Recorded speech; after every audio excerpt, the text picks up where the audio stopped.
Welcome to the Deep Dive. Today we're plunging into a collection of sources that really unpack the thinking behind a book that, well, it definitely got people talking. The 4-Hour Workweek by Timothy Ferriss. That's right. And our mission really for this deep dive is to get right to the core of it, the philosophy, the main strategies, and maybe the biggest thing, the mindset shifts that this book lays out. It's less about just, productivity tips and more about a pretty radical way to rethink work and life. Absolutely. And you see this right away in the sources, this fundamental contrast the book makes between the deferred life plan and what Ferriss calls the new rich. Yeah. The deferred plan is that standard path, right? Grind it out for 40 years, save up, maybe in a job you don't even like that much. Yeah, just hoping that someday in retirement you finally get to live. But the new rich, they just flip that completely. They might not have million sitting in the bank, but they're living the lifestyle now, the freedom, the experiences. The stuff most people think only millions can buy. They're figuring how to get it now. Yeah, and the sources are really clear. The goal isn't finding that one mythical dream job. That's not really the point. Yeah. It's about achieving fun and profit, specifically by freeing up your time and, crucially, setting up income streams that run without you needing to be there all the time. Exactly. And the book lays out this framework, DEAL, D-E-A-L, as a kind of roadmap for how you might actually design this kind of life. So we'll walk through each part of that. Okay, let's get into it.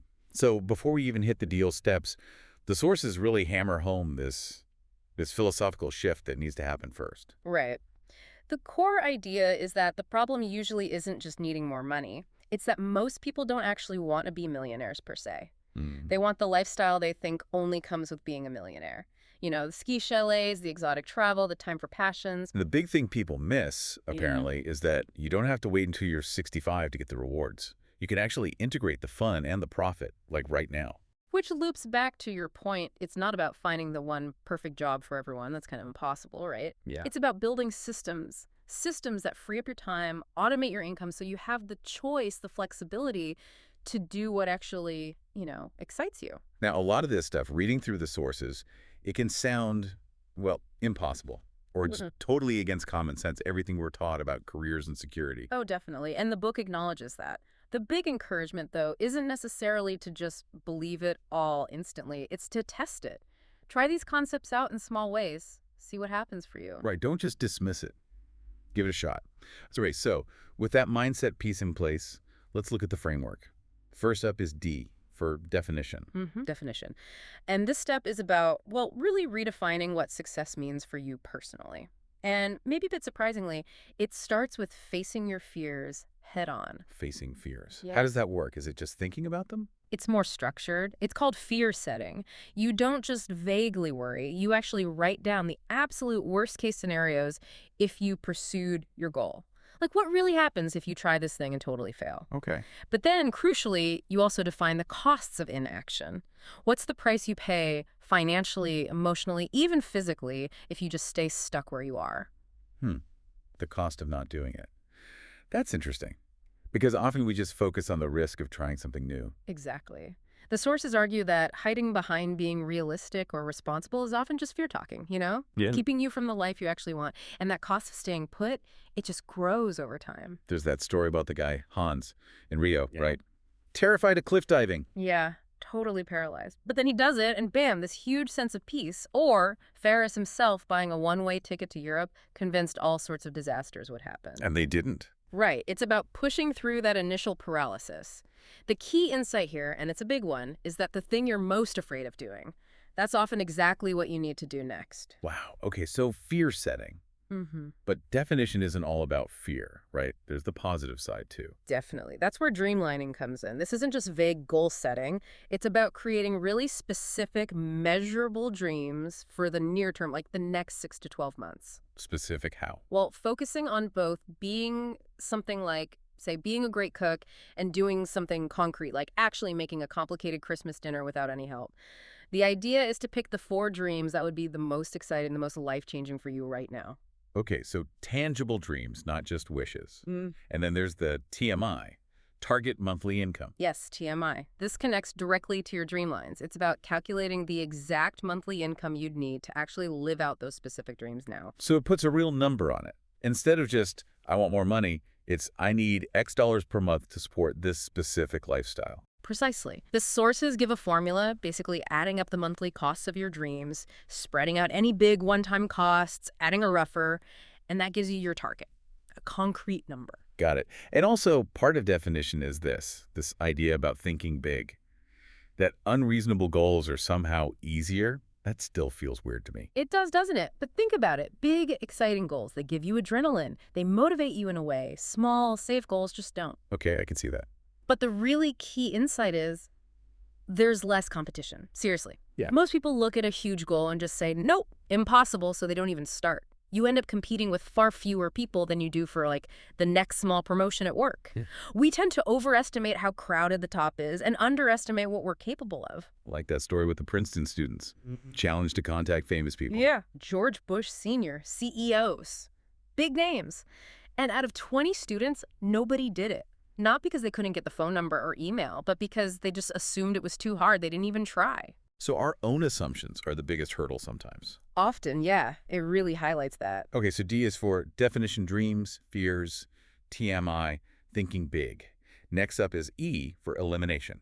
Right. Elimination. This is all about getting ruthless, about cutting out the fluff, the meaningless work, so you actually have time for the important stuff.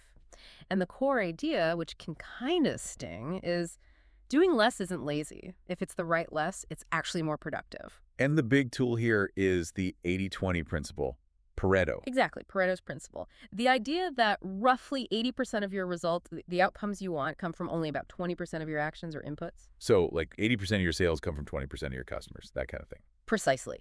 Or 80% of your happiness comes from 20% of your relationships or activities.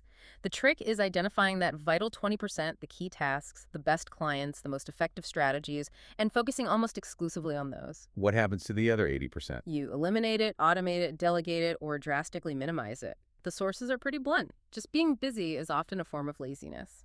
Ouch. Lazy. How so? Lazy thinking. It's easier to just keep doing all the little things, clearing the inbox, running around, than it is to do the hard mental work of figuring out what really matters and then focusing only on that. Selective focus, that's where the real productivity is. Okay. And you combine that 80-20 focus with Parkinson's law. Yeah. Parkinson's law work expands to fill the time allotted. Give yourself all day for a small task, and somehow it takes all day. Give yourself an hour. You get it done in an hour, like that Princeton paper anecdote again, crazy deadline, but it forced focus. Exactly. The urgency cuts through the procrastination and makes you zero in on what's essential. So the winning combo is find the critical 20% using Pareto, then give yourself really short, tight deadlines for those tasks using Parkinson's law. That's the essence of it, because if you don't set those limits, the unimportant stuff will creep in and fill up all your time just because the time is there. And part of this is actually creating a not-to-do list. Just as vital as a to-do list. You have to consciously decide what you are going to stop doing. What are you actively removing from your schedule? The sources pose a great question. If you had to cut 80% of your time-consuming activities, what would go? Yeah. And maybe even more pointedly, what are you doing just to feel busy? That one can be uncomfortable to answer, honestly. I bet. Okay, so eliminating tasks. What about eliminating information? The sources talk about, like, an information diet. Yeah, basically ignoring most news and general information. Ferris mentions not buying a newspaper in years. It sounds radical, but the idea isn't to be ignorant. Right. It's to be selectively informed. Get your essential info from a few trusted sources or filters. Maybe ask knowledgeable friends for summaries if something big happens. Focus only on information directly needed for your goals. Restricted reading, they call it. So less noise, more signal. Pretty much. Speed reading gets a mention, but it's secondary to just consuming less in the first place. Okay, and then the big time sinks. Yeah. Email, phone, meetings. Elimination has strategies for those too. Oh, yeah. Email is a huge focus. The main tactic is batching. Check email maybe only twice a day to start. The goal, believe it or not, is to get down to once a week. Once a week? Seriously? How does that even work in a normal job? People expect answers. It's definitely disruptive. The suggestion is using an autoresponder that basically trains people. It says, I check email infrequently. If it's urgent, call or text, or whatever your alternative is. The phrase used is bold. Beg for forgiveness, don't ask for permission. Force people to evaluate if it's really urgent. Exactly. And you find out, most things aren't the emergencies they seem. Ferris shares his own experience doing this for years, saying the time saved vastly outweighed the cost of fixing any rare problems that came up. And virtual assistants can filter email too, right? Based on rules you set. Yep, that's another layer of elimination, getting it off your plate entirely. Okay. Phones. Screen calls, voicemail to text, and if you do take a call, get straight to the point. State your time limit up front. Hey, I've only got 5 minutes before my next call. What's up? Be ruthless with time. Yeah. And meetings. Universally hated meetings. Yeah. The book basically says avoid them if possible. Try that puppy dog close. Again, suggest a trial period with no meeting, or maybe just an email update instead. Make it easy for your boss to try it. If you absolutely must have meetings, batch them all together. So batching, eliminating, setting limits. It's all about fiercely protecting your focus time. That's the core of elimination, reclaiming your attention. And a huge part of reclaiming your time specifically seems to be outsourcing the low end, using virtual assistants, VAs. Absolutely key. This isn't just for big corporations anymore. You can hire VAs, often very affordably, to handle those time-consuming, lower-value tasks that bog you down, freeing you up for that crucial 20%. And the sources list tons of examples, right? Research, scheduling, filtering email, travel booking, even personal stuff. Yeah, finding manufacturers, proofreading, ordering groceries, managing social media images. The list is long. It covers both business and personal life tasks. But people worry, right? What if the VA messes up? Or it'll take longer to explain it than do it myself. Common fears. The book stresses golden rule #1 for VAs. The task must be time-consuming for you, and it must be well-defined. Clear instructions are everything. If you can't define it clearly, you can't delegate it effectively. And think about cost per completed task, not just the hourly rate, because your management time adds up. Exactly. Time spent fixing errors or clarifying instructions is part of the real cost. So clear delegation saves money and frustration. The sources mention specific VA companies, but the advice is generally to start small with a test project. Yes. Pick one well-defined, time-consuming task. Try outsourcing just that. See how it goes. Build trust. Learn how to delegate effectively. And there's a golden rule, #2. Have fun with it. Remember, you're buying back your time and freedom. Use VAs for some fun stuff too, like organizing something for friends. Don't make it all drudgery. Okay, that covers elimination. So we've eliminated now A for automation. Automation. This is where you build the systems, usually businesses, that generate income more or less on autopilot, needing minimal hands-on time from you. This is the Muse concept. That's the term used, yeah. A muse is an automated income stream, and the initial advice is to focus on products, especially information products, rather than services. Why products over services? Services usually mean constant client interaction, which is hard to automate and requires your time. Products, especially digital ones or ones fulfilled by others, can be sold and delivered without you being directly involved in every transaction. Okay. And there are criteria for an ideal muse. Yeah, pretty specific ones. Cheap to test, ideally under $500, should be possible to automate the whole process within about 4 weeks. And once running, it shouldn't take more than 1 day a week, max, to manage. It's ambitious. How do you build something like that? There's a process laid out. Step 1, pick a niche market you can actually reach affordably. Critically, find the market first. Don't invent a product and then look for buyers. Find a group of people with a shared interest or problem you understand. So market first, product second. Step 2 is brainstorming products for that niche. Right. And again, lean towards things like ebooks, online courses, maybe specialized software, things that are high-value information but low overhead. Physical products are trickier unless you use drop shipping or have someone else handle manufacturing and fulfillment. Aim for something evergreen, not needing constant updates. And pricing.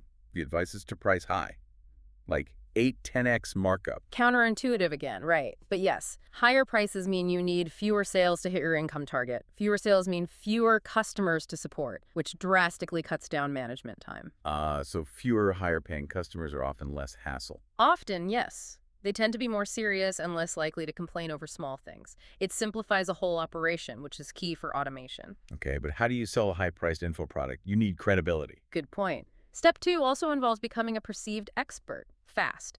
The sources suggest you can do this in under 4 weeks, using PR techniques, getting quoted in articles, joining expert directories, maybe speaking at small events. Build perceived authority quickly to justify the price to your niche market.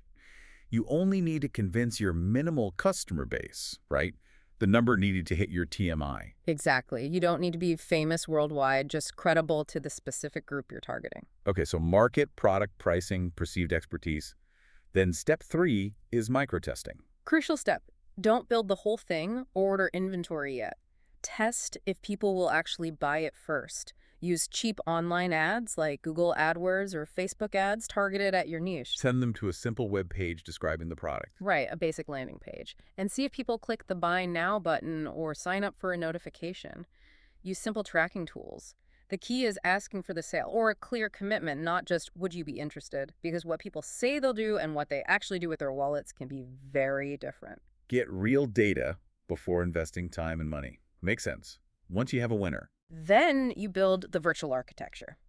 Design the whole business process, marketing, sales, payment, fulfillment, customer service, to run without you. Map out how each piece connects and who, often outsourcers, handles each step. The ghost of the machine idea. The owner is invisible. That's the concept. The business functions systematically, orchestrated by you initially, but run by others day to day. And you need to understand the outsourcer economics, like cost per order. Absolutely. You need to know exactly how much it costs to get one customer through your advertising so you know if the whole system is profitable. And design it for scalability. So if it takes off, you're not suddenly swamped. Yes. Think ahead. How would you handle 10x the orders? Identify the trigger points, like at 50 orders a week, maybe you need a dedicated fulfillment house instead of doing it yourself or using a small VA. At 200, maybe a call center. Plan the scaling steps. There's also this idea of the art of undecision. Making fewer choices makes things run better. Yeah, basically complexity is the enemy of automation. Offering too many product variations, too many ways to order, too many shipping options. It creates decision points and potential problems. So simplify everything. Fewer options for the customer, fewer decisions for you. Exactly. Maybe only take online orders. Limit customization. Offer a paid guide instead of endless free support. Use strong guarantees to reduce purchase anxiety. Simpler is usually more profitable and definitely easier to automate. The sources mention specific tools, Shopify, payment processors, help desks. Right. Lots of tools exist now to build this automated infrastructure relatively easily compared to even a decade ago. And those case studies, like the sound effects guy or the finance guide, they show it's doable. They illustrate the principles in action, yeah. Building a real muse. Okay. Defined, eliminated, automated leaves L for liberation. Liberation. This is about escaping the 9-to-5 geographic constraints. Freedom of location, freedom of time, often embodied by taking mini retirements. Mini retirements. So not one big retirement at the end, but chunks of time off throughout your life. Exactly. Taking recurring breaks, maybe a month, maybe 6 months, to live somewhere else, travel, pursue a passion, integrating that freedom into your life now, funded by your automated muse or negotiated remote work. Which brings us to negotiating remote work if you're still in a traditional job. How do you swing that? The strategy is performance-based. First, over-deliver. Make yourself incredibly valuable. Quantify your results. Then propose remote work as a trial. Maybe start with 1 day a week. Make it easy for the boss to say yes to a small experiment. The puppy dog, close again. Pretty much. Show that productivity increases, or at least stays the same. Make it a win-win. Gradually increase the remote days. Like the Jeff B story being super responsive remotely before asking, proving it works. Yeah, conditioning your boss and colleagues. There's also that Japanese concept mentioned, Datsusarasu, escaping the salaryman life path. It's a global desire. But sometimes negotiation isn't enough. Sometimes you have to quit. Right. And the sources tackle the fear around quitting head-on. It's often seen as this huge, irreversible failure, but the argument is, it's usually not. Getting fired can even be a godsend. Someone else makes the tough call for you. Challenges the idea that loyalty to a job that's making you miserable is somehow noble. Exactly. Test the assumption that changing jobs frequently is always bad. Maybe it just means you're adaptable. Pride can keep you stuck. The key is recognizing when something is a job, a project, is just fundamentally wasteful for you and having the courage to walk away. Okay, so you achieve freedom, either through a muse or remote work or quitting. Then you can plan these mini retirements. Yes. Choosing where to go, balancing what interests you with basic safety checks. Places like Buenos Aires, Berlin, Thailand are mentioned as examples. And then there are all the practical logistics and hacks. Mail forwarding, online banking, finding cheap flights using flexible dates or combining tickets. Finding places to stay hostels, short-term rentals, even free options like house sitting or home exchanges. Uh-huh. Staying connected cheaply with VoIP services like Skype. Packing super light is emphasized multi-use clothes, minimal toiletries, a choice minimal packing list so you don't waste mental energy on what to bring. What about kids? That seems like a big hurdle for travel. Addressed directly. There's a case study, The 4-Hour Family. Tips include doing trial runs, enrolling kids in local schools or language programs upon arrival to help them integrate, maybe using a reward system for good travel behavior. It's presented as challenging, but definitely doable. And finally, do you tell everyone you're off traveling the world? Or stay undetected? That's a personal choice. The sources share anecdotes, like Josh taking client calls while hiking a glacier, Wow. or at a temple in Bali. If your elimination and automation are solid, your physical location often doesn't need to matter to your clients or colleagues. Liberation is using that freedom. So that's the DL framework. Definition, elimination, automation, liberation. You follow the steps, build your muse, negotiate remote work. You achieve freedom. But then what? The sources talk about filling the void. Yeah, this is really important. After you dismantle the structure of the 9 to 5 that required busyness, it's common to feel adrift. Boredom, aimlessness, even a kind of depression can set in. Postpartum depression is the term used. So escaping the rat race isn't instant utopia. Apparently not always. It's presented as a normal transitional phase. The key thing to remember is the goal wasn't just to do nothing forever. It was to gain control over your time, to choose your activities. Boredom is just a signal. Time for a new challenge, something meaningful. And you might wrestle with doubts, like, am I just being lazy now, or is this really it? Totally common doubts. The advice is simple but powerful. Write them down. Getting them out of your head and onto paper often shows you how flimsy they are. So how do you find fulfillment in this newfound freedom? By actively exploring, identifying passions, finding ways to contribute through service, maybe even discovering a true vocation. Brainstorm. What problems make you angry? What accomplishments make you proud? What do you love learning or teaching? Services emphasize doing something beyond yourself. Right. Not just writing checks, but getting involved in causes you genuinely care about. Environment, education, animal welfare, whatever resonates. There are resources mentioned to help find opportunities. And it's okay to go back to work if it's a real calling, Yeah. a vocation. Absolutely. The point isn't to avoid work forever, it's to avoid meaningless toil. If you find work that feels like a true calling, that provides deep satisfaction, then doing it full time isn't a failure of the system, it's a potential outcome. Testing vocations part-time first is suggested. The sources also list some common mistakes the new rich make, pitfalls to avoid. Yeah, things like slipping back into being a micromanager, chasing perfection instead of good enough, making the business too complex again, letting trivial tasks fill the free time. Ignoring the difference between good stress and bad stress, thinking the freedom is permanent, caring too much what others think. Not quitting things soon enough when they stop working, making one project your entire identity, and importantly, forgetting the need for positive social connections. And protecting your attention remains crucial. Even small interruptions are bad. Hugely important. Even a quick email check can derail deep focus for much longer than the check itself took. Guard your attention fiercely. Don't trade it for trivialities. So the final message seems to be, life's too short to waste on stuff you hate, but it's also too long to just drift aimlessly once you have freedom. Exactly.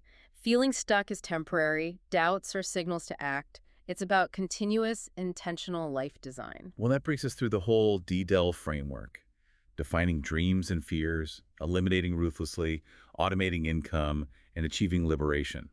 A powerful set of ideas. It really is a fundamental challenge to the conventional path, offering a different way to think about building a life with freedom and purpose baked in right from the start. So as we wrap up, here's something for you listening to think about. Based on that 80-20 principle, what's one specific activity, just one, that you spend significant time on each week that you suspect falls into the low-value 80%, and what could you do to eliminate or drastically reduce it starting tomorrow? Or maybe thinking about dreamlining. What's one small, concrete action you could take this week, not just think about, but do, that moves you even slightly closer to one of those exciting being or doing goals you'd set for yourself? Thank you for joining us for this deep dive. Thanks for listening. Visit our library and subscribe below for more book summaries. This has been a Sprint Reads production.